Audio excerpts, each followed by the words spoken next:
Yo, welcome back to another episode of On Spot Sports. And today we have a very special episode for you. We got a friend of mine, a mentor of mine, Mike Santaguida, coming onto the show. He runs Goalie Hacks on Instagram. He has a podcast called Goalie Hacks Podcast, and he is also a professional goaltender who's going to be playing overseas for the League A Bulldogs this season. And he's also spent time in the SPHL, FPHL, and the ECHL, as well as he played NCAA Division I hockey at University of Vermont, and he's played in the BCHL and the CCHL, and he also played prep hockey. So sit back, relax, and enjoy this episode. Let's go. Yo, welcome back to another episode of On the Spot Sports. I'm Jack, and I'm alongside my co-host Tyler. And today we have a very special guest. It's been in the making for a long time. Mike Santaguida. Mike is a friend of mine, a mentor, a professional goalie, and he owns Goalie Hacks, where you get tips, tricks, and hacks to become an elite goaltender. Mike is currently a professional goaltender playing for I'm going to butcher this, League A Bulldogs in overseas for the 2020-2021 season. He has played in the Federal Hockey League for the Port Huron Prowlers, as well as the Southern Professional Hockey League for the Peoria Rivermen, Fayetteville Marksmen, and the Knoxville Ice Bears. He has also played 4 years of NCAA Division I hockey for University of Vermont, as well as juniors and prep school. Welcome to the show, Mike Santaguida. Santa, how are you? I'm doing good. Thanks for having me, boys. Excited to be here. Yeah, no problem. I know we talked about this for a while now. It's finally good to get you on. Yeah, it has been a while. Obviously, you and I have gotten a little bit closer for the last 4 or 5 months. When did you and I actually meet? You and I met pretty much near the beginning of when I went online, right? Yeah, when did you officially start that? Well, it's funny. If you actually go look at my Instagram page in the top right, there's buttons. I actually had this idea to start, something 3 years ago. And then at the beginning of my pro career, I kind of started getting diced around a bit. And I was like, man, if I don't even have a career, so I kind of held back on it. Honestly, I regret it a bit because that's sort of everybody kind of goes through the same things of trying to find their way and stuff like that. And I think that makes the best content is when you document your journey from nothing to something. But yeah, I was at the beginning of this year. I had started an Instagram account. I called it, you can go look. I changed the name of my account. It was actually called the Elite Goalie Guide. And the name is there. You could see I changed the name. And then I didn't really like it, so I kind of put it on pause.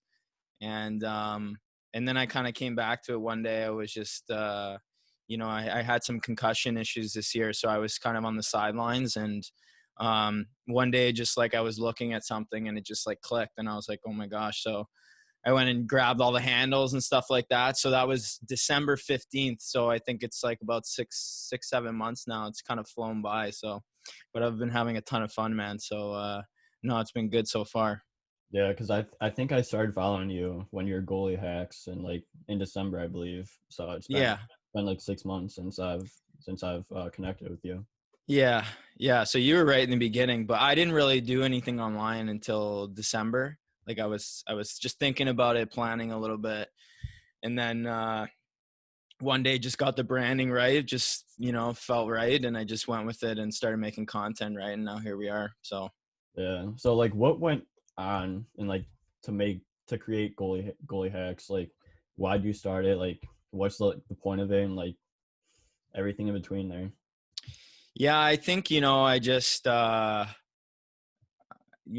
guys sort of in my position and playing Division I and kind of in the higher tiers of hockey. If you notice on YouTube and stuff, it's a lot of just beer league guys, and there isn't much high performance sort of coaches out there putting themselves out there, that sort of thing. And I just felt like there was a huge disconnect really, between the people that were online looking for information and the people providing it. People are coming online for answers. People want to know how they can move their career forward. People want to know how they can get to the next level. And I just felt like there was a lot of fluff, a lot of junk, you know, and it's no offense to anybody. Like, obviously everybody's online trying their best, and I don't put anybody down. I work with everybody, and I like to have a pretty clean reputation, but it just felt to me, I was like, you know what? I think there's kind of a void there in that engagement, and people aren't really able to connect with that younger audience, just because they don't really know what they're going through. And so I kind of decided, he said, you know, throughout my career, you know, I guess sort of being an underdog my whole career, right? I've had to sort of go against the grain and find things that increase my ROI, my return on investment with my time. And I was sort of through a trial and error process. You know, me and my dad throughout my whole career, we're constantly just innovating, creating things, finding things that could help me get an edge over other people. And I think from a mental and a physical side, it's, you know, obviously and for everybody listening, I'm only 5'8" on like a good day. So I'm not very tall, and I had to kind of find things that help me get ahead of the competition. And I feel like that's a part of my identity, has always been to sort of reinvent things that work better. And that's how Goalie Hacks sort of spawned, was from that identity of me trying to innovate, create new things, and create ways that I knew could give me an edge over sort of the competition. And I felt like I hadn't seen any of that stuff online. A lot of the stuff that I talk about on my page and from a physical standpoint, I haven't seen people talking about it. And it's funny, you know, now I have pro guys coming to me like, oh, these things aren't new. These things aren't new. And I'm like, yeah, but my audience is 14 to 24 years old. You know what I mean? They're young kids. They don't know about any of this stuff. I know it's not new, but they need to be enlightened on what pros use to get ahead to compete at the highest levels in hockey, because there's just a huge disconnect. So, you know, I sort of just saw a lot of the influencers were like, there's a lot of just entertainment stuff. And obviously there's a ton of coaches online, but I just felt like there was a huge disconnect between the coaches and the people, the fans, the community members, you know, the goalies actually going out there and doing the work. And I just felt like there was a tremendous void in terms of value that I could bring to the table that could actually help kids, you know, get to the next level. And hopefully the goal of the whole project was to help kids do more than what I have in my career. Right. You know, I think I've overachieved maybe for my size and what people thought of me. And I'm looking to help other kids get similar results and hopefully, you know, help some kids get to the NHL one day. You mentioned this thing going against the grain and how it helps the ROI. Do you think that it's helped Goalie Hacks be more and more successful throughout the time since when you first started Goalie Hacks? Because I sort of go against the grain a bit. Yes. Yeah, I think I'm not a provocative guy. You know what I mean? Like, I'm not like I don't know who's out there, you know, like a Sean Avery, where I'm just constantly going against the grain for the media attention. I'm just looking to do the right thing. And, you know, I really think that like goaltending is very specific. Each individual is different. It's very, you know, from player to player, it's very different. But I always felt that there were commonalities amongst champions, amongst guys that were able to sort of break through the politics, break through, you know, getting to that next level. And I started Goalie Hacks with the intention of uncovering those secrets, right? And on my podcast, I try to bring on guys who have won championships and have gotten to that next level, guys who are out there doing it.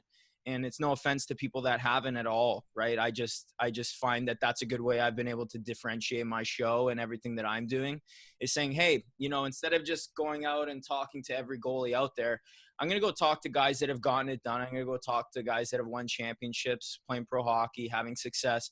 And I'm going to see if I can uncover some of those commonalities.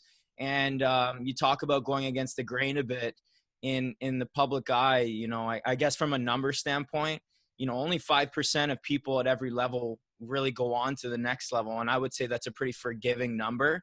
And so most of the time, most of the things that kids are doing are not actually what they should be doing. And that's what I sort of looked to uncover was, hey, what's that 5% know that other kids don't? What's that 5% doing off the ice, on the ice, mentally, physically, in the recruiting process? What are they doing physically to actually get to that next level? And what I'm finding is that what seemed to be going against the grain is actually relatively common amongst guys who are actually getting it done out there. And that's sort of my goal, is to enlighten the community a bit. That there are plenty of ways to get things done, but when it comes to certain things like recruiting and the mental side of the game, and even some things on the physical side, there are different modalities that you can use that can significantly increase your odds of sort of getting to that next level. So that was sort of the goal. And I think people are enjoying it so far. I think people are finding success, and it makes me happy to see. I'm not out there to piss anybody off. I'm out there to help the next generation of goaltenders go further than what I did, right? That's the goal of this whole thing. The community members are the hero of my story. I'm not the hero of my story. My career is, I'm in pro hockey now. I sort of got here, and I'm living the dream, and I want to show other people that they can do it too. They can, defy the odds if they sort of focus in on the things that really help them move forward, and they can make their dreams come true too, right? Yeah, exactly. And I find it funny how like all the pros are like, some of the pros are like, everyone already knew that, but like not everyone knows that. And like I definitely did not know that, and I got a late start because I was a player all the way up to when I was 15. So it's been 5 years since I've turned like a true goalie, and I definitely did not know that till literally I met you, and then everything started. Like I was in contact with you. I'd DM you. Yeah. And you just give me tips, advice, and then I joined your mentorship program. So you're mentoring me now, and Yeah. it's been awesome. Like I fully support what you do, and Thank you, man. I definitely see the numbers from everything that you've been teaching me. Yeah, it's like I said, I just and the goal was to always, I was like, you know what, instead of being like, hey, I obviously have sort of invented things and picked up bits and pieces from other people's game, but the goal is always sort of like, I know in Europe there's coaches in Europe that do things that work too, right? And I know there's coaches in Australia, all over the world. And the goal of what I'm doing is obviously, the things I'm doing are pretty good with your ROI. It helps you focus on what can help you. But I already know that those guys have some things too. And my goal is to collect all the goalie hacks around the world that coaches and players at the next level are using to help other people, to shine some light on those things that are, helping people find success. And then hopefully for, it's sort of that one thing that helps anybody move the needle, right? Because everybody needs different things from a recruiting standpoint, from a mental standpoint, from a physical standpoint. Like you said, you're at a different point in your development, right? You started playing goalie at 15. There are some kids who start playing goalie at 9, some at 5.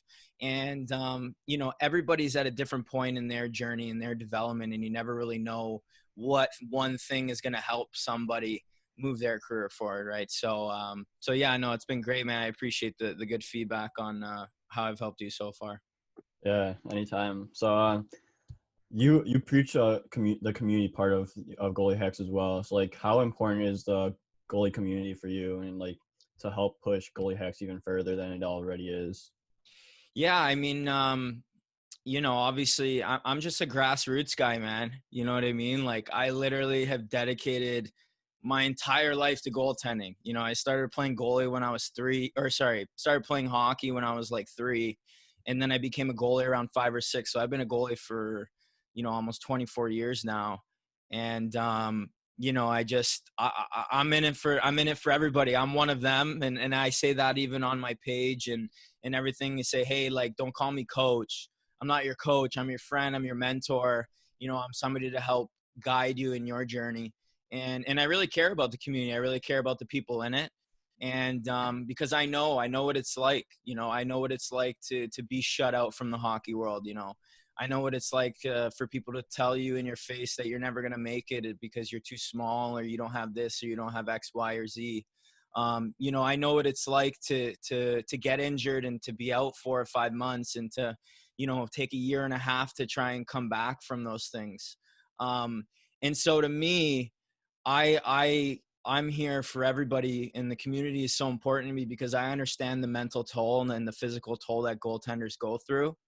And I know it's not easy, and I just want to be, sort of a beacon of hope and provide some confidence, provide some insight to the people that are me. You know, they're trying to do exactly what I did, and this is sort of my way of giving back throughout my career. You know, I think I've been fortunate enough. I'm very grateful for the opportunities that I've been given, you know, sort of dating back to you know, even when I was 16 years old, I had an opportunity to, you know, play junior A. I had played like 13 games as a 16-year-old in junior A under Dale Howarchuk. And I didn't really realize how big of an opportunity that was until I got older. And I'm like, whoa, man, like that's like a 1 in a million kind of thing. Right. And Yeah. so for me, rather than me walk around and tell everybody how great I am, you know, I want to help people do what I did. I want to help people be that 1 in a million, and avoid the headaches, avoid the burnout, and have some fun in the process, man. I mean, you know, like I try and innovate. You know, I try and do new things with the IG lives and all these sort of things. I bring in the students, you know, develop some new digital products, and I'm trying to really turn the head upside down here, and you know, in terms of from an influencer side of things, you know, it's only good for the goalie space, right? I'm making it more competitive. I'm coming in, I'm pushing everybody's boundaries. I'm saying, hey, how, you know, let's work hard to help make these kids better, rather than let's just, oh, this is what I think and this is what I think. Let's like really work hard to dig down to make the goaltending position better, help the goaltending position move forward. But no, I can't say enough about the community. At the end of the day, like I started at zero, you know what I mean? And I don't think enough of these bigger accounts, you know, shine enough light on the community members that really put them there, right? Your following, your fans, the other goalies out there on the front lines, they deserve a voice. They deserve more credit. And I know what it's like to be in that position. And I contemplated doing something like this for years, you know, and I'm here to give people a voice, and to help them avoid those headaches, because they're truly the people that matter in this story, not mine. My story is coming to an end, and I'm ready at the end of the road type of thing, right? I hit pro. So now it's all about giving back, and really seeing how many kids I can impact, seeing how many careers I can impact, and you know, like really pushing the boundaries to see if what I've developed over my career can help other people sort of move their careers forward, right?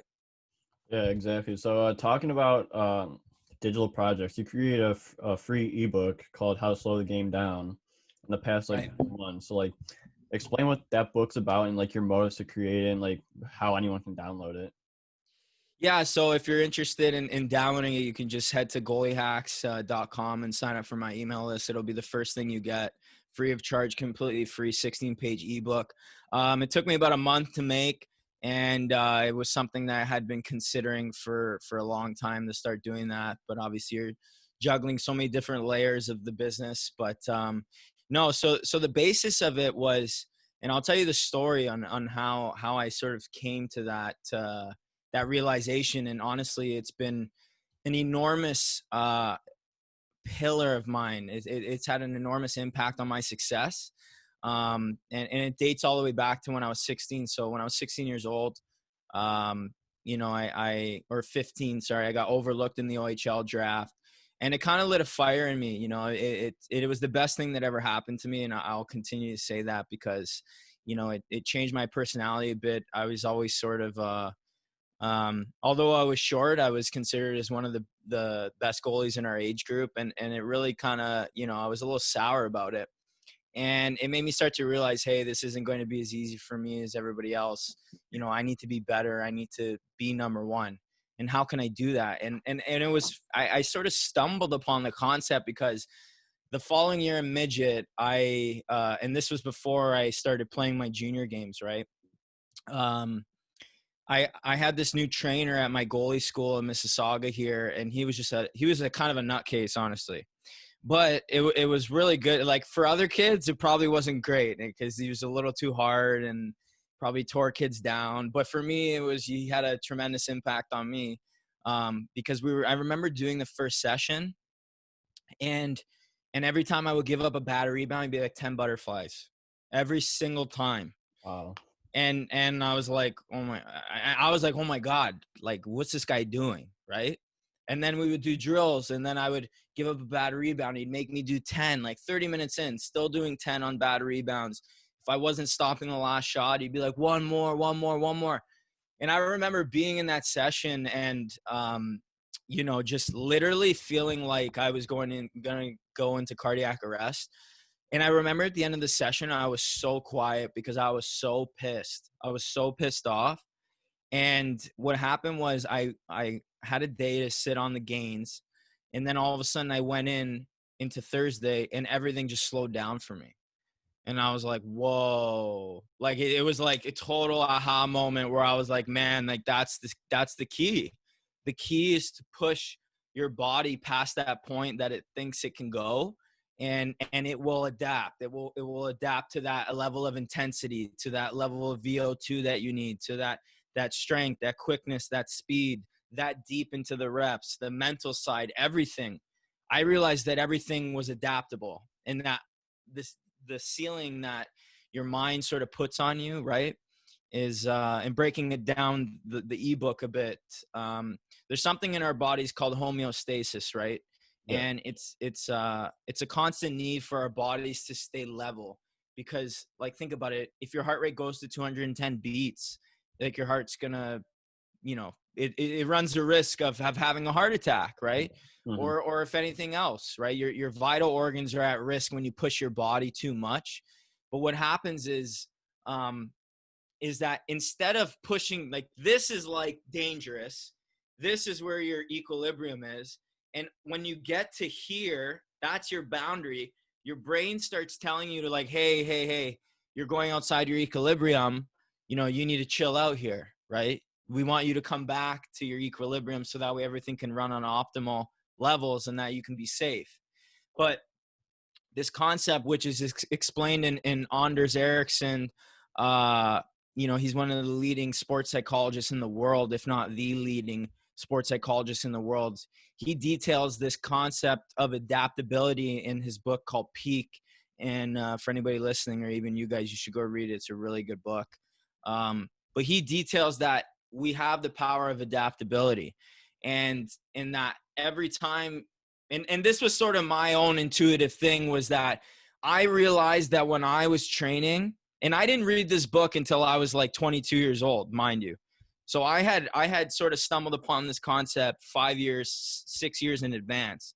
And I realized that every time I trained, whenever my brain started telling me, like, hey, you gotta stop, I started to realize that was the trigger to do more. That was the point where you grew the most.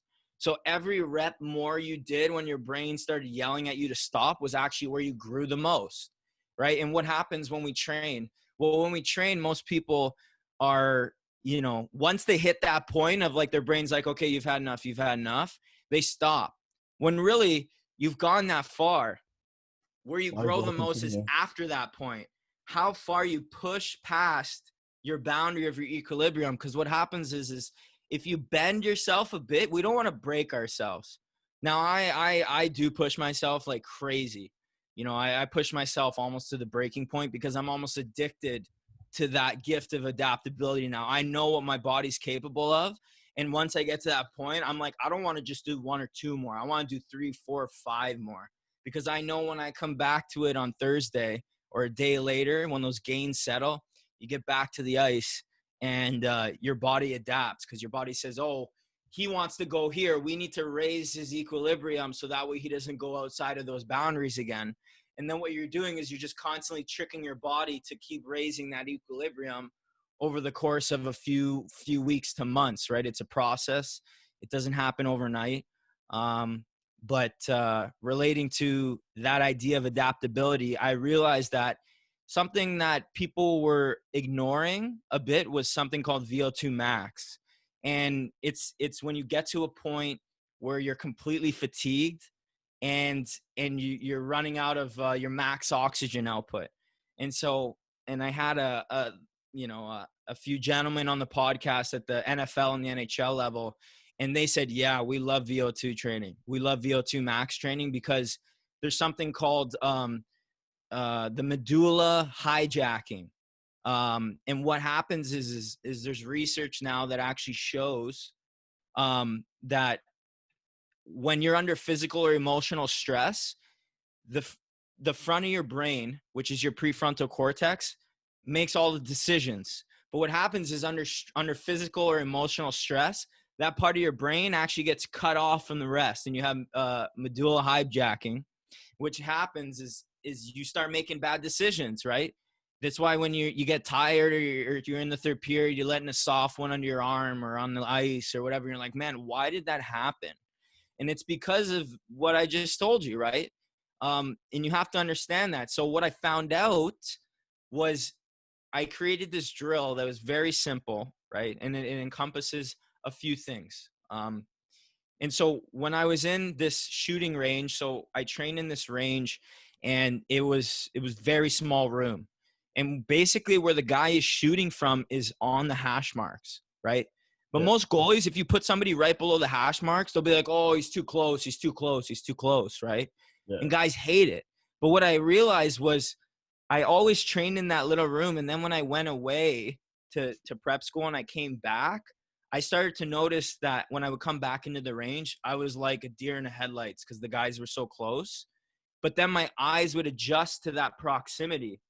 And what happened was I started to clue into the stock. I was like, oh my God, like if I just get guys to stand below the hash marks and I get my eyes and my reaction and my anticipation used to that below the hash mark spot, then what happens is everything further out seems like it's in slow-mo. So what I did was I mixed the VO2 max style drill with that close proximity shooter. So you're basically inducing complete fatigue from the highest percentage scoring area on the ice. And you're basically making it the hard. There's no other situation that I have honestly created that's harder than that. And from a mental standpoint, when you get tired, you have that medulla hijacking and you have to focus, keep your gloves up, keep your blocker up, keep your pads tight when you go down. All those little details that you're able to grind through and focus on under that complete fatigue, complete stress at that close range, then all of a sudden everything just slows down, man. Every shot from further out seems slow. Every play that comes into the zone, you're ready for 5-on-3s for 5 minutes. You're ready to do magic because you're so far ahead of everybody else on the ice. And that was a huge – see, I still do it to this day. Like Monday happens, Monday or Tuesday, like at the pro level, and I'm out there like grunting it through, man. I'm just greasing it out, you know, because I know that if I grease that out, as soon as Tuesday comes, I already feel like I'm right back into it for the week and we're good to go for – and that's just a part of my routine. But for other people, that VO2 max style, embracing that gift of adaptability and slowly increasing that VO2 max helps you avoid that medulla hijacking actually. And that's how in the toughest situations of my career, I've been able to come out on top, and I attribute, you know, a significant amount of my success, you know, BCHL championship, some of those accolades like goalie of the years and stuff like that, good numbers.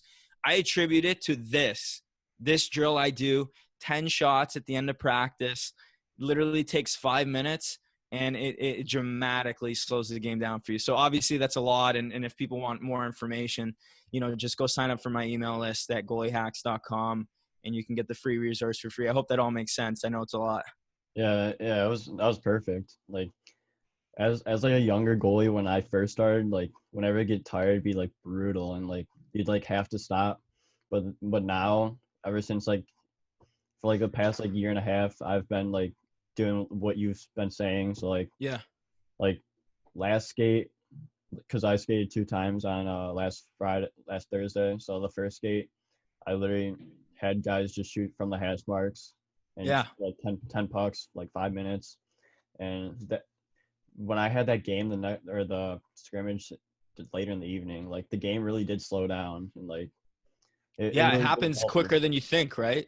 Yeah, and it was ever since like I've been in contact with you, and like everything's been making sense. I've been pushing myself even like further than I thought I could have, and it just keeps going up like that. It's just you're embracing that process, and that's why with Goalie Hacks, that's just one of many sort of hacks that I have. If I had to, excuse me, say what's my biggest hack, that's probably right up there. I have a few of them that are just like crazy good, but that's something that you can do. Like when I was at Avon Old Farms, dude, we only had 50 minutes of practice a day. You know what I mean? So it wasn't like we were on the ice every day, but from a development standpoint, it's kind of short. You know what I mean? As a young guy, and I would as soon as coach would tell our guys to go in for like stretching, I would grab my seat. I'm like, let's go. And we would rip down to the other end and I would get it in. I wouldn't even get 10 sometimes. Like I would just do as many as I could. And honestly, that kept me ahead of everybody for so long. It's such a talking to pro guys. They're like, yeah, like VO2 isn't new. And I'm like, yeah, but none of these kids do it / don't even do it on the ice. Right. Because a lot of the VO2 max training is done off ice or from an assessment standpoint. And talking to these NFL and NHL guys, they're like, yeah, we do it a lot. It's imperative that you do it at that level. So yeah, it really is. Like I've never thought of VO2 like in hockey, like on the ice, the on ice part of it until you've been saying then, like ever since then, the game's been slowing down so much. yeah. And it really does help, and it's crucial to. Well, if you think about when have you ever done off ice training? Like I could run like 400-yard shuttles all day, and I still, when I get to the ice, I'm still not going to feel like I'm in shape. You know, you're going to be in pretty good shape. Like, don't get me wrong. But when you're on the ice and there's no friction really underneath you, right? Like your blades are just constantly moving and you're stopping and you're up, down, and you're all your limbs. It's like the most total body workout you've ever seen in your life. And I'll tell you right now, out of all the things I've done over the course of my career, I time and time, I still try things like crazy, like I found sort of my formula, but I'm always still trying to innovate, trying to find that new thing that can give me another edge.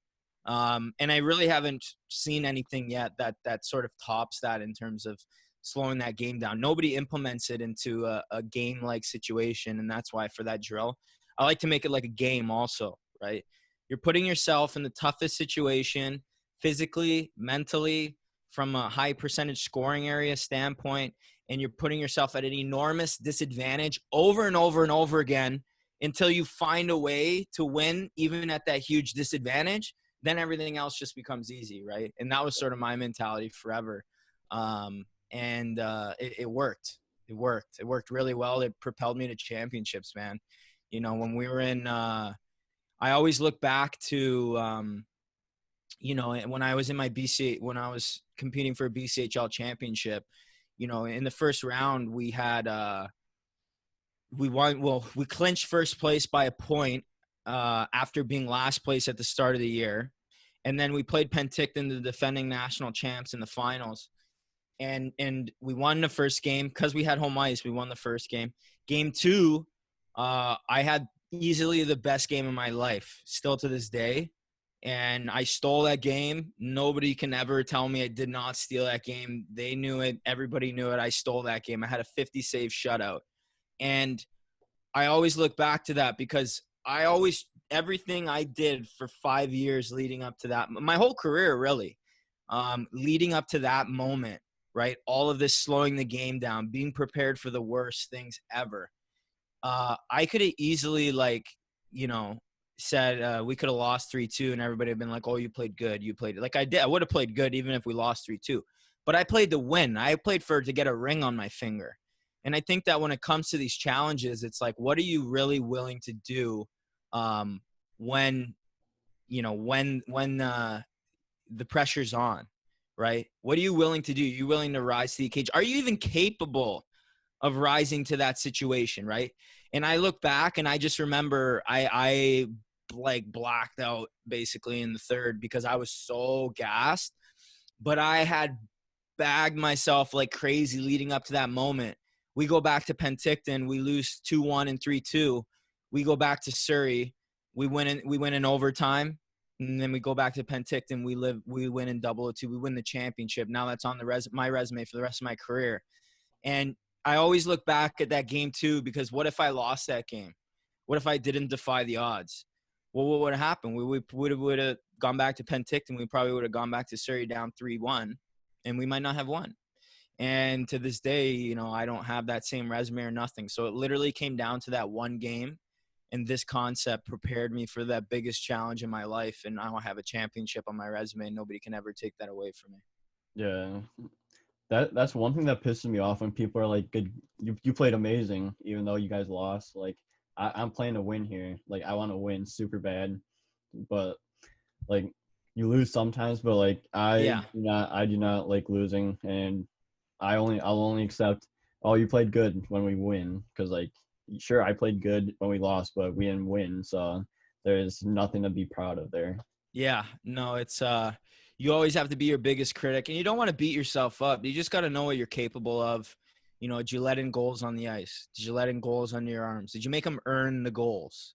You know, and I think that that's the biggest thing when for goalies. I think that's a huge mistake goalies make is they don't self-evaluate well enough. They listen to the people around them a little too much. And like I said earlier in the conversation, only 5% of people at every level go on to the next level. So if you want to be in that 5%, and people would even argue 1 to 3% probably. If you want to be in that 1 to 3%, then you need to approach the game differently. You need to be different than everybody else. You need to set higher standards. And that will propel you to being process oriented and to shaving goals off your game to propel you to victory, right? Yeah, like I recently started to do that to like self-evaluate, because like I had no idea what I was doing till literally 6 months ago, maybe a year ago. And ever since I've been self-evaluating myself, like every game, like I'll just jot a few things down, and and everything's been shaving off from there. Like Yeah. I've been improving. Like mental my mental state's been a lot better. Like we've been getting more wins than I have ever before. So like everything's going. Once you self evaluate yourself, everything, it's like it goes uphill from there. Yeah, because you start holding yourself to a higher standard, and you also start saying, hey, you know, we lost. And I say this to guys, like there were games that I lost, and I was, you know, I think, you know, you have to self-evaluate in the right way. This is how I self-evaluate. You want to talk about self-evaluation? Did I stop all the ones I was supposed to? And did I stop some that I wasn't supposed to, right? So in a game and at the pro level, if you want to be a pro goaltender, the fact of the matter is you're going to have to make a lot of saves you're not really supposed to make, especially in minor pro hockey in the SPHL on the coast. Guys walk down Broadway 10, 15 times a game. And that's why now you're seeing a weird shift going on in pro hockey with, you know, you have goalies that are ECHL caliber, and no, I was just saying, you know, there's this huge disconnect now at the pro level where, and I don't know if I would even call it a disconnect, but you know, from the American League all the way down, where you have goalies of that caliber that can play easily at the level higher. And the reason that is happening is because there's just so many scoring chances at the pro level, and that was something that I had a hard time transitioning to early on in my pro career when I was a rookie, because when you're in college, especially the D1 level, it's so structured. It's a lot of piss and vinegar, a lot of do nothing fast, really a lot of structure, a lot of systems, and you only see like 4 to 5 scoring chances a game. And then when you get to pro, it's just like it's like back forth. You get like 3-4 breakaways a game, odd man's like crazy. And that's why you need goalies that are capable of stopping that many scoring chances a game. And it's truly weeding out just you need to be talented, you need to work hard, and you need to do your job. You need to be willing to stop pucks that you're not really supposed to stop. And that's become the standard now. And that's why you're seeing it become so competitive. You know, so relating to self-evaluation before, you know, did you let one under your arm? Did you let one go along the ice? So yeah, it was a breakaway. Yeah, did it go 5-hole? Did it go along the ice? Did you make them earn that goal? Did he really beat you? And when we self-evaluate, that's the biggest thing is like, could you have stopped that puck? That's what I always say to myself. And that was the conversation I had with my dad when I was younger. You know, and whenever we would get in the car, it didn't matter win or loss, same routine every time. Okay, first goal, what happened? Well, what could we have done for you to stop that? Well, I could have done this. And then you start realizing, breaking through your ego a bit, that you're like, you know what? I can make a lot of these saves. It's just a little adjustment here, a little adjustment there. You know, you understand your team, the personnel, how often they show up, right? Like you might be on a team where you're getting 2-on-1s like all the time, but it's still your job to stop the puck. So what do you need to do to stop more 2-on-1s? Is your D constantly commit to the backside guy? Is he constantly committing to the front side guy? And making little adjustments an inch here, an inch there that can put you in a better situation to stop those pucks. And having that humility and having that willingness to break the game down and say, you know what could I have done better? Looking in the mirror and having a solution-based mindset is what I like to call it. You know, allows you to grow and move forward with your career instead of making excuses for the goals going in. You're still responsible for them, right? Yeah, exactly. Your job doesn't change no matter what. It's just to stop the puck. Exactly. And it's very simple. We make it simple. It's a complicated game, but at the end of the day, that is what matters. Stop the puck, you know. And when I got into some of those biggest games in my career, I wasn't thinking about technical stuff.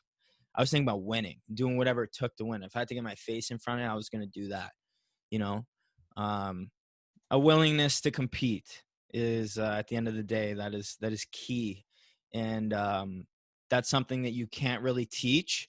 And I think from a professional standpoint, that's probably the biggest skill that you can develop as an amateur goaltender that will translate to the pro level is compete. Don't give up on any pucks. Don't give up on any game, no matter what the score is. Don't give up on any situation. Compete. And you see guys like Marc-Andre Fleury, who's one of my favorite goalies ever. He's one of the most decorated goaltenders of all time. You know what I mean? He's one of the best goalies to ever play in the NHL. He'll go down as a Hall of Famer for sure. For sure. And it's because his compete level, doesn't matter what team, what situation, what kind of year he's having, whatever it is, Marc-Andre Fleury competes. And for that reason, I love him, man. The guy's a winner. So. Yeah, you just brought up Marc-Andre Fleury and how you love his game and whatnot. And that actually was leading up to my next question was, as a player and now kind of as a mentor, is there a specific goalie that you try to let go off of with your coaching style and even when you were a player as well? You know what? I was I actually enjoyed being a player. I liked going around, and we weren't even allowed to hit guys. I would go around and hit guys, and you know, I was more of like a playmaker. I wasn't a goal scorer. You know, sort of read the play. But I think growing up, I talk about Marc-Andre Fleury, his compete level, and I realized growing up that somebody that my favorite goalie ever was Patrick Waugh. And the reason why was because Patrick Waugh was a winner, man. And Patrick Waugh was a winner because he competed. He competed. He would do whatever it took to win hockey games every night, every year, throughout his whole career. And I would say growing up, you know, to be honest, there was sort of in the NHL, the reason I became a goalie, or at least my dad was okay with it at the time, was because when we were younger, you had sort of a bit of a smaller selection of goalies. But that generation was actually making its way out of the NHL. And then all of a sudden you had, you know, Giguere won the cup. And then it ruined my minor hockey career, Giguere winning the cup, basically, because then everybody went out and wanted to find blocking style goalies that just were big, fill the net. But now what happened is that, you know, that era is done. And I'll say that right here now in this show, of that the era of blocking style goalies that just drop and let pucks hit them, it's just gone. And I always say that great goalies don't just stop pucks, they save them. And it couldn't be more true today more than ever. You see goalies, they go and they're like, oh, I'm in the RVH, I got everything covered. Bing, right inside the elbow. And it doesn't happen once in a while now. It happens all the time because players are exposing goalies in all those areas and all those blocking positions that we've sort of developed. You know, they're finding holes. They're getting better, and we need to evolve as well. We need to be more reactive. So I think over my career, you know, I've just really taken bits and pieces from people's game. Even Henrik Lundqvist, even Mike Smith's puck playing. Henrik Lundqvist, his crease management is exceptional, right? He plays deep, but how does he stop pucks? Because he doesn't overcommit when he doesn't need to. And Mike Smith sort of implemented that into his game back in early 2010s from my goalie coach here in Toronto, John Elkin. He taught me the idea of sort of depth management, and then I started peeking at it in the NHL. So over my career, I've taken bits and pieces from people. I think that at the end of the day, I've really followed people who compete, who have that heart, who put their heart and soul into the game. I've sort of gravitated to people like that because I play like that too. I play with my heart on my sleeve. And nowadays, who do I really like nowadays? So kind of leading into now, I love Fleury, love him, always have. Guy's a winner, guy competes, guy knows how to win games. Just such a good attitude, man, supportive of his teammates, always positive. He has questionable body language here and there, but you've never seen him rip a stick off the post and, break it in half like some guys in the NHL. And that's just a part of pro sports is, you might get a little heated here and there, but I love his composure. He's a Stanley Cup goaltender, and he will be right into retirement. But somebody I really like nowadays is Tristan Jarry. And I saw this kid from his rookie season. He would play behind, Murray, and I was like, man, this kid's going to be lights out. I knew it right away. And then going back, and I found some quotes of him, when he tried to make Pittsburgh and he actually got cut and he got sent back down. He just showed a ton of humility, man. He was like, yeah, I need to work on this. I need to be better at these things if I want to be able to play at that level. You don't really see that often, man, with guys that are, they get those opportunities, maybe a little more in terms of what they're given, right? Like I wasn't given the same opportunities. I didn't care. You know what I mean? Like I was, me and Jordan Binnington were the two top goalies in our age group for forever. And I'll never forget, when we were basically trying out for Team Canada when we were, I think it was like 15 years old. And we had the Ontario Hockey Program of Excellence. So it was like an invite only. And I remember I played lights out. I played really good, and I should have made that team.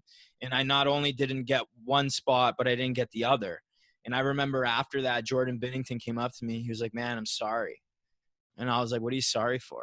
He's like, man, I'm sorry. You should have made the team. I was like, dude, don't worry about it, man. Like, you deserve it too. Like, and I'll never forget that, what he said to me there. And for me, just looking back on opportunity, I knew from that day forward that our roads were going to be very different. And obviously they have been.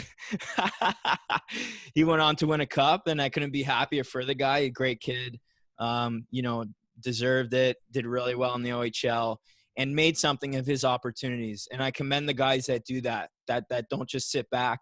They push the envelope. They work to grow. They work to get better. It doesn't matter where you're at. And that's where the best goalies in even the NHL, they know where they're at today. It's not where they're going to be at tomorrow. They're always pushing that envelope. They're always developing. They're always moving forward. But I think from a role model standpoint, I've always modeled myself off their guys that compete, guys that are winners, take bits and pieces from everybody's game through a trial and error process. What works for me, on a 2-on-1, if I come an inch or two above the crease, I might go 8 for 10 on the straight up shot, but I might go 1 for 10 on the back door. But for Tristan Jarry, he might go, 7 for 10 on the shot, but he might go 5 for 10 on the back door. Right. So I totally, for everybody listening and younger goalies, you have to just pick and choose things and then mold it to your identity. Because even with my goalie coach, like, he was teaching me automatic RVH. And I'm like, dude, like, I can't do that. Like, when I was like 16, I was like 5'4". I was so tiny. It was crazy. So I had to be a little more reactive with those elements. But nonetheless, through a trial and error process, from picking bits and pieces of other people's game, molded it to my own identity. And now I have my own identity, right? And I strongly suggest other kids find their identity and play to it. That's what makes you unique. That's why people pay Mike Santaguida. That's how I get to sign on the dotted line. They know what they're getting when they get Mike Santaguida. They know they get compete. They know they get good skating. They know they get good leadership, puck playing, that reactive element, and we play to win. And that's a part of my identity, right? that even though I'm a smaller guy, I can still play like the big boys. And so, and I never tried to be something I wasn't. I knew I was good at skating. I knew I was good at reading the puck, and I knew I was good at playing the puck. And I just doubled down on my strengths, double down on those things, get even better at them, push the envelope more, be better at skating, be the best at skating. Don't just be one of the best, be the best, or strive to be that every day. Have the best puck reads, have the best crease management, right?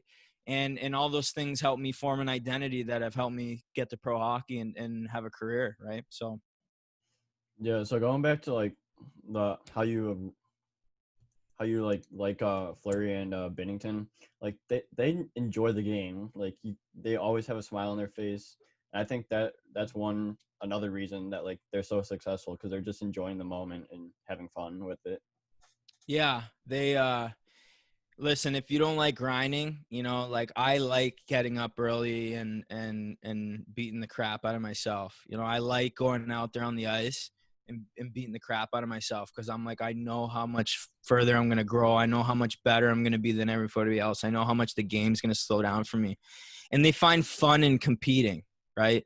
And at the pro level, you see, I know so many guys on the other teams, and we get a kick out of competing hard against each other. It's like if you play a shinny game, slowly, like it starts getting more and more intense, because everybody likes competing. People like competing. It's fun when you're competing.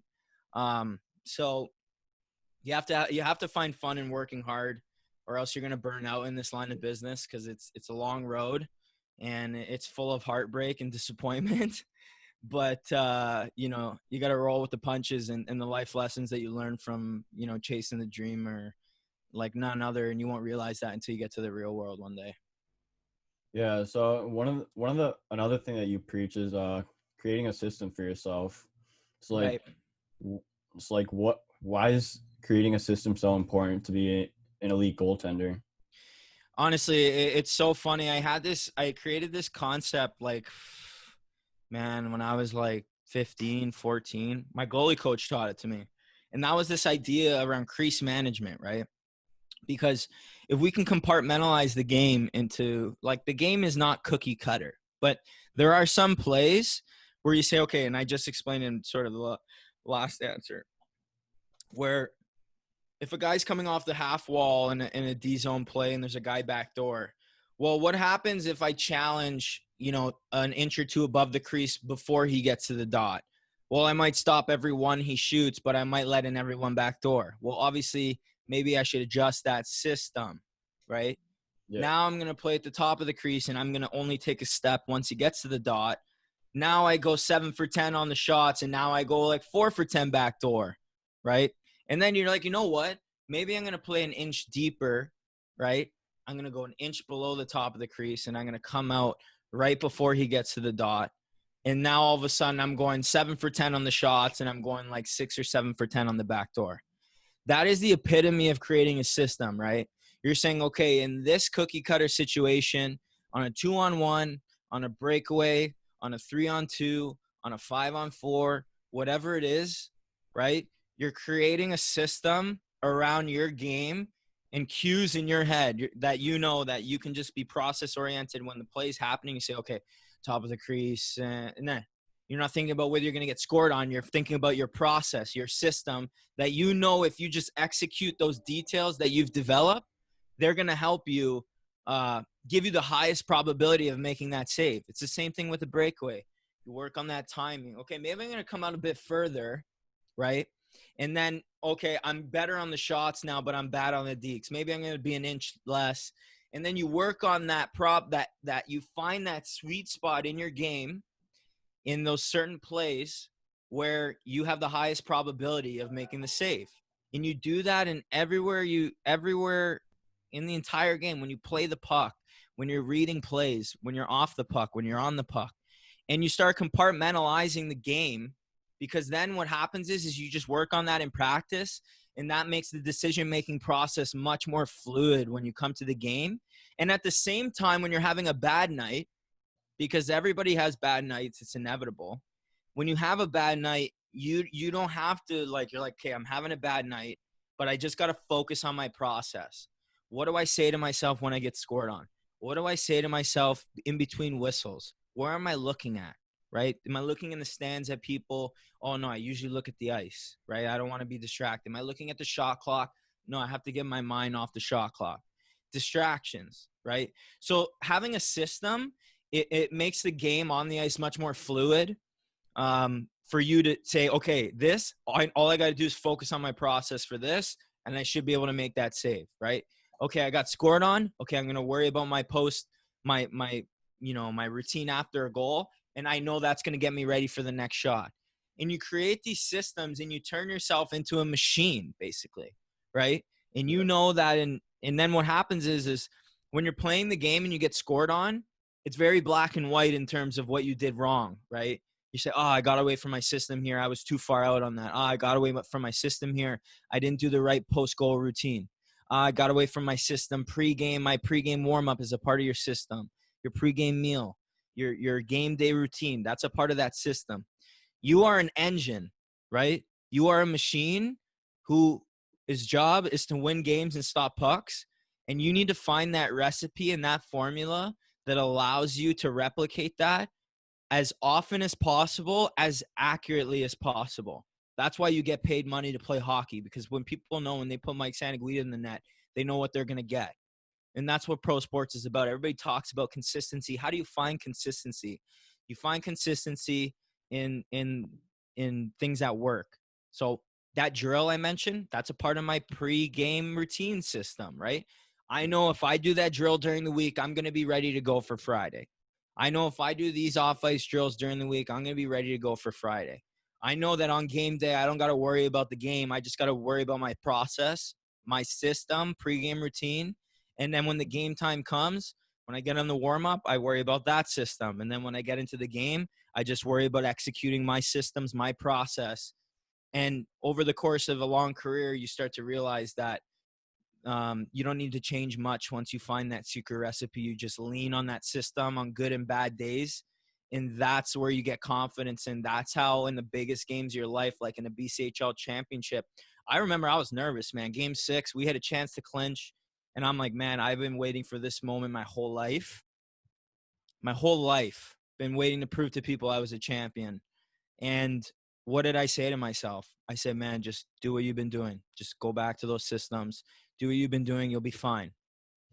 After the first shot, nerves settled. Didn't even think about it. We won it. And double OT. I made some crazy saves in OT. But at that point, you're not really like thinking, right? Yeah. And that's why it is. It's like you don't want to overthink the game. You want certain parts of your game to be compartmentalized, that it flows. And then whenever you need to just compete and get out of that, you're ready to click and just try and make that save, whatever it takes, right? Yeah, exactly. And you're a very decorative goaltender. You've won countless number of awards. Like in the BCHL, you're second all-star team, all-rookie team. You had the best goals against average. You had the best save percentage. You're a BCHL champion and a BCHL top goaltender. And then in pros, you're an FPHL best goals against average, FPHL goaltender of the year, and FPHL rookie of the year. So did that system have was your system like the reason that you've won all these awards and like how you're so decorative? Absolutely. 100%. I would be lying if I said anything else. And I guarantee you any other goalie who's won something in his life will say the same thing. That, hey, man, I just worried about my process, that I tweaked, that I developed, that I knew that would propel me to victory. And from Monday to Sunday, what's your process, right? From Monday morning, first skate, what's your process to get ready for Friday and Saturday? What's your process after the game? And then Sunday, what's your evaluation process? And you just create this well-oiled machine that you can just rely on that process, right? Everybody says embrace the process, embrace the process. You got to find your process. You got to go out and find it yourself, right? Yeah. And there's some things that get you ready more than others, and for some things work better for you than for me, for example. But we all got to work hard to find our process. It's not just like, oh, I'm going to just focus on this week. It's like, okay, I'm going to focus on the ROI, the things that give me the best ROI that I know work for me, right? And then I'm going to double down on those things. And that's why I started Goalie Hacks, was to share those things that have given me really good ROI on my time. and my development.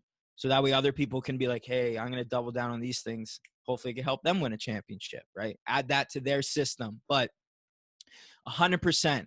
And that's the best way to put it. From Monday to Sunday, what's your system? What's your process? And if you show me your process and your system and you don't know what's going on or you don't have that in play, then I guarantee you I'd be able to tell where you're at in your career, because once you get to those higher levels, stakes are high, guys are good.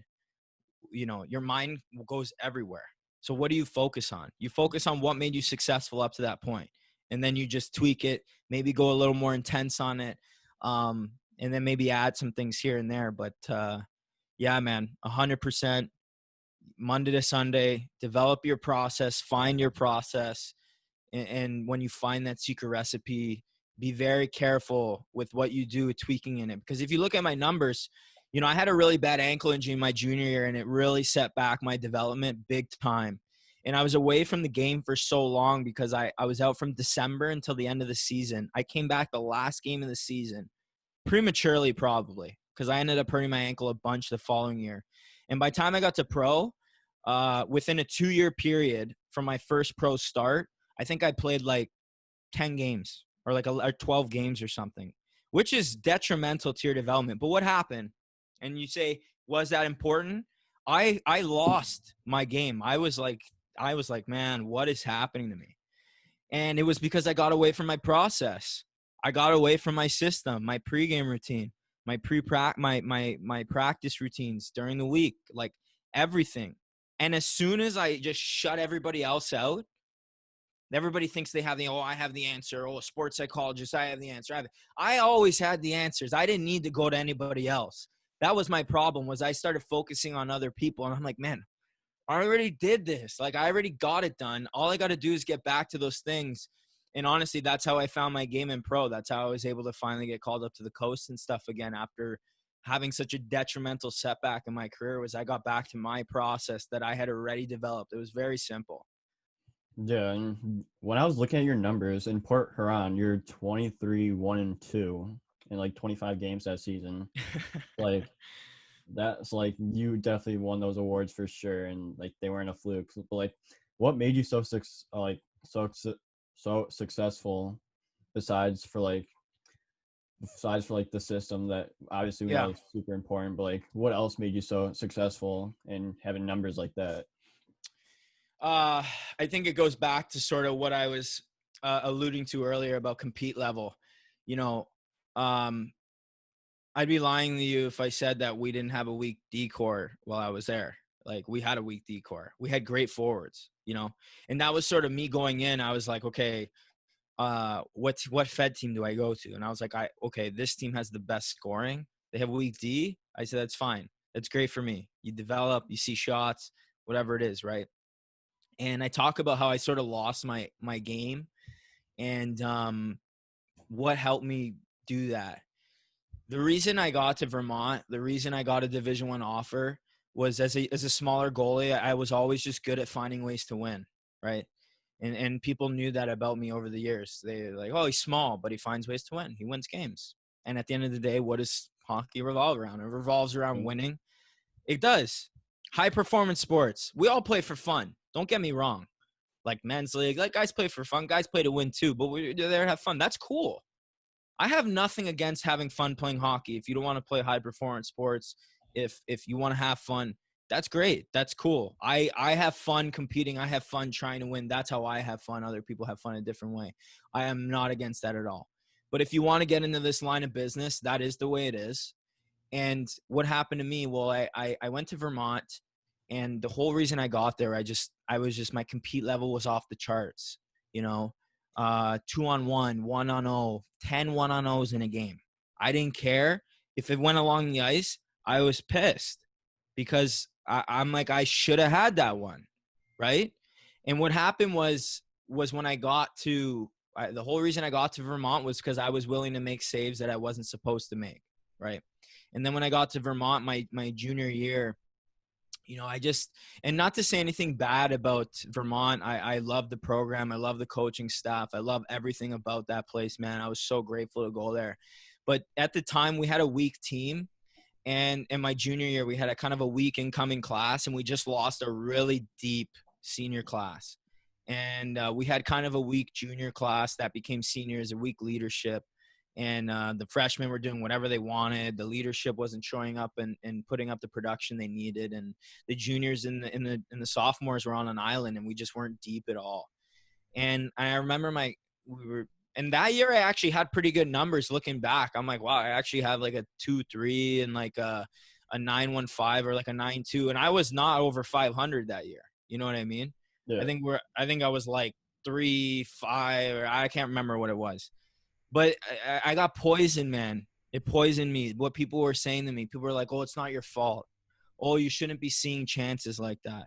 Oh, that shouldn't be happening. And that ruined me, because when I got to pro, it made me point fingers. Oh, why is this guy not back checking? Oh, why is this D always out of position? Why is this guy? And I realized, I was like, man, I need to start worrying about myself. You know, I was like, I got away from that. And I won't forget the game that it clicked back with me again. I wanted it so bad. I wanted to play pro hockey for my whole life. And I wasn't going to give up despite sort of adversity and setbacks. And I think the biggest thing was I found that again. I found that willingness to make saves over and over and over again I wasn't supposed to make. And that made the game fun for me again, man. Because think about it. If guys are just shooting along the ice at your pads, is that really like fun when you play? No. It's fun when you're making split saves and you're robbing guys and you're making saves you should, and the other team's like, holy, man, we can't get by this guy. That's when the game is fun. And I lost that. I lost touch with that compete level. And I will never forget it for the rest of my life, the moment it came back. And I remember I had sort of started to get hot again in the Fed. Well, I mean, we were red hot. Like, we didn't lose, you know, right when I got there, we didn't lose a game in regulation. We didn't even lose a game in regulation for like 18 games or something. And then we lost like an OT game, but we went like 25 games unbeaten in regulation. But I remember it was like 7 or 8 wins in, and my family came to watch me. And we were playing a 4-4, and I was playing 3-3, right? So I played Thursday, and then I remember they came to watch Friday, and they came to watch Saturday. And the Saturday I was like, man, I'm so gassed, but I'm gonna win for my family. Like, my family hasn't seen me play in years. I was shelved at the end of my Vermont career because I was having a hard time playing well, and we had a good goalie that came in. You know, I remember the moment of me just grinding. It was like a 3-on-1, and then a 1-on-0, and then a 2-on-0, and then a 3-on-2. And I remember robbing the guy. And I remember in my head just being like, man, I'm back. Like, I'm back, man. And I remember just finding that compete level again. I was like, this is what I was missing. This willingness to just get the job done, to compete. Didn't matter how many breakaways, didn't matter how many situations, didn't matter how many times guys walked down Broadway. I found that compete level again. And I think that for goalies listening to this, you need to compete no matter what the stakes are, no matter what the circumstances are, no matter how your team's playing. And I always put it in this way: on a scale of 0 to 100, 100 is a win on any given night. Your team might put up a 20, right? Your team might put up a 40. Your team might put up a 70. You might get 10 shots. But in any given season, your team might only be able to put up a 30 every night. And the goalies that go far are the ones willing to fill that bar. Are you willing to fill that bar? Are you willing to do what it takes to propel your team to victory? And that is a good analogy of goalies that go on to the next level, or the guys that whatever their team puts up on any given night, whether it's 10 shots, whether it's 50 shots, whether it's 100 shots, they're willing to do whatever it takes to fill that bar and win. And that was what I lost. And that's what I got back. And it feels good to have that compete level back again. It makes the game fun, man. Yeah, for sure. And it was like that for me, because like I used to like point fingers at like the defense when they weren't playing like where I think they should be, but then we'd be losing games, and I'd be like, it's the defense's fault, and I wouldn't be like telling myself that I shouldn't have given up goals where what I should have saved. But then once I like completely ditched that mindset and just focus on myself. Like it really improved my game. And then there's this game where we're playing like some guys from the national Czech team because they play in our league for some reason. Yeah. And, like I made like they're like kind of like a 2-on-0, and like I made a save like on the goal line.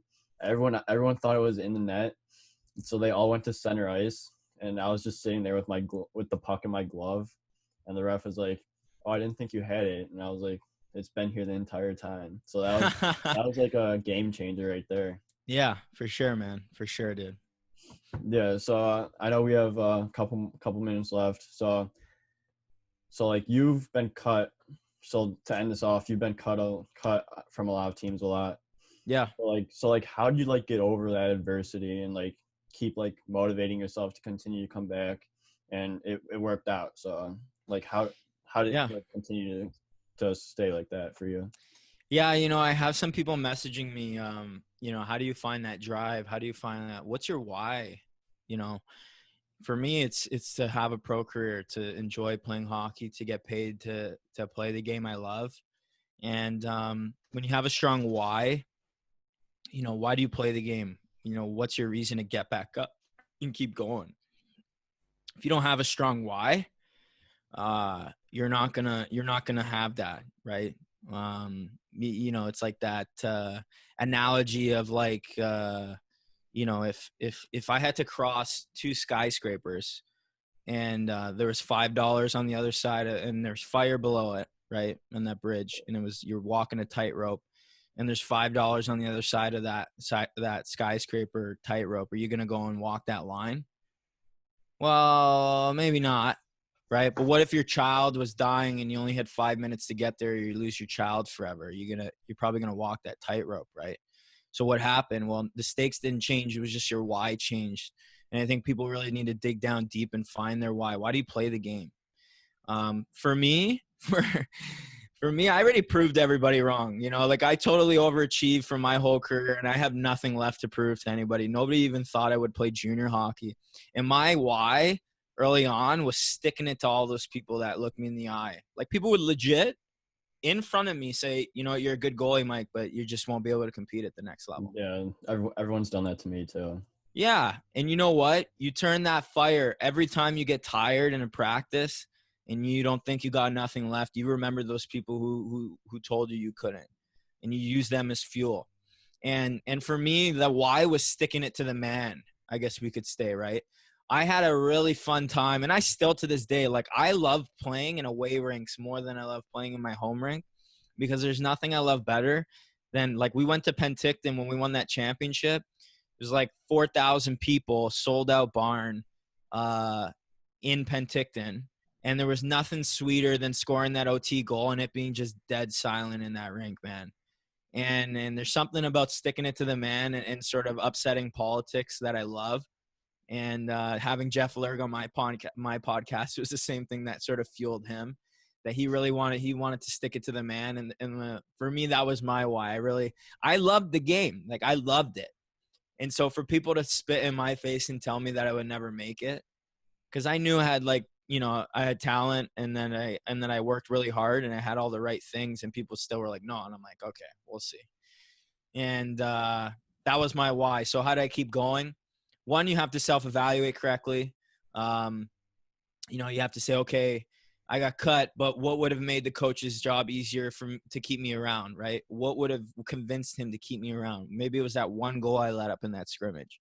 Maybe it was that one thing I said to people on the ice during the practices. Maybe it was that one thing I said to him. And you really got to look in the mirror. And if you can look in the mirror and say, you know what, I had a good attitude, I competed, I stopped all the pucks I should have, and most I shouldn't have. I had better numbers than all the other goalies. I played better. I won more games. Like, there's so many different variables. If you can say that you were number one in every single category coming out of that camp or playing with that team, then you can hold your head high and say, you know what, I'm just going to bring this to that next team. And you have to be honest with yourself. But most guys aren't, you know, and I made excuses. You know, I went to Peoria and, you know, I thought I was a hot shot. You know, I'm like, oh, I'm a D1 kid and this is going to be easy in the SP and blah, blah, blah. And I got, you know, I big wake-up call for me. You know, I had kind of a bad attitude. I wasn't really winning games. Next thing you know, I'm gone, right? Best team in the league, you know. And that was a huge wake-up call for me. It was good for me. It was really good for me because it made me realize what pro is all about. It's all about doing your job. It's not about you walking the walk and talking the talk and worrying about other people, because the amount of transactions that goes on is so high that distractions are a part of being a rookie and overcoming those distractions. And you have to be able to focus on yourself. You have to have that humility to say, okay, what could I have done better to stick around? And then you build. It's a process. Getting cut doesn't mean that your career is done. It just means that you're here. But what if you were here? Would you get cut? Well, what if you were here? Would you get cut? Eventually, you're going to hit that point where you're probably not going to get cut. So you got to try and self-evaluate and figure out where that is on the spectrum, so that way you don't get cut. And then having a strong why will help you have the willingness to look in the mirror and work towards something like that, you know, as you face adversity throughout your career. Yeah, I love that. Everything you just said makes perfect sense. And I hope everyone in this episode got a lot out of it. And Santa, I appreciate your time. Thank you so much for coming on. And good luck next season overseas. Yeah, thank you, boys. I appreciate the time. And if anybody wants to check out my work or anything like that, you can go to my Instagram page at Goalie Hacks, or check out my podcast on Apple, Spotify, and Google. And if anybody has any questions at all watching this back, you know, feel free to hit me up directly. I respond to my DMs like crazy. And I love connecting with everybody, just like guys like Jack and Tyler. Thanks for having me as well. I hope that your viewers and listeners get a lot of value out of this one. Yeah, we appreciate it. So I'll tag all your stuff in the description, so they can just go from there. And yeah. All right, buddy. Well, you take care, man. Thanks again for everything, and we'll chat soon, dude. Yeah, you too. Thank you guys so much for tuning in to this week's episode of On the Spot Sports with Mike Santaguida. Mike, thank you so much for coming on to the show. Everyone that's watching, thank you for listening. Thank you guys so much for all your support. Go follow us on Instagram at On the Spot Sports with underscores between each word. So on_the_spot_sports. Follow us on Instagram there at On the Spot Sports with underscores between each word. And we truly appreciate all your support. We appreciate every single one of you. So can't wait for the next episode. So we'll see you then.